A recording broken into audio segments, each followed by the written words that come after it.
আসসালামু আলাইকুম ভিউয়ার্স, আবারও চলে আসলাম আপনাদের মাঝে নতুন একটি ভিডিও নিয়ে। আজকে দেখাবো ব্যাটারির গ্যাবার্ডিন কিভাবে মাপে।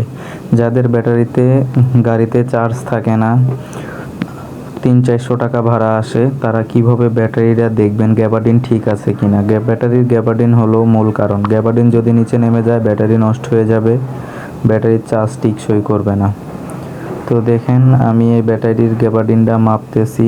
সবগুলাই 1300 আছে, যাদের সবার 1300 থাকবে এটাই ভালো থাকবে। তো সবাই দেখতে থাকেন, আমি একে একে সব ব্যাটারির সব সেলের গ্যাবার্ডিন মেপে নেব। তো দেখেন, আমার সামনেরটা মাপা শেষ, আমি এখন পিছনের ব্যাটারির গ্যাবার্ডিন মাপবো। তো দেখতেই থাকেন, আমি সব ব্যাটারির গ্যাবার্ডিনগুলো একই সাথে মেপে নিচ্ছি। সবগুলাই 1300 করে দেখাচ্ছে। যেগুলো ব্যাটারির গ্যাবার্ডিন কম দেখাবে, 1200 দেখাবে, 1300 দেখাবে, 1100 দেখাবে, এগুলা গ্যাবার্ডিনগুলা বেশি বেশি চার্জ দিয়ে অ্যাসিড পানি যুক্ত করে। কারণ সব অ্যাসিড পানি ফালানো যাবে না, সব অ্যাসিড পানি ফালাইলে ব্যাটারি নষ্ট হয়ে যাবে।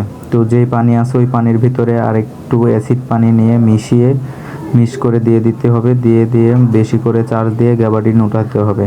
তো দেখেন গ্যাবার্ডিন মিটারটার মাপটা কিভাবে সঠিক করে নেবেন। তো দেখেন, আমার প্রায় সবটি মাপা শেষ, সবটি 1300 আছে। তো আমার এই ব্যাটারি গ্যাবার্ডিন ঠিক আছে। তো দেখেন, মিটারের মধ্যে হলুদ দাগ, নীল দাগ এবং লাল দাগ আছে।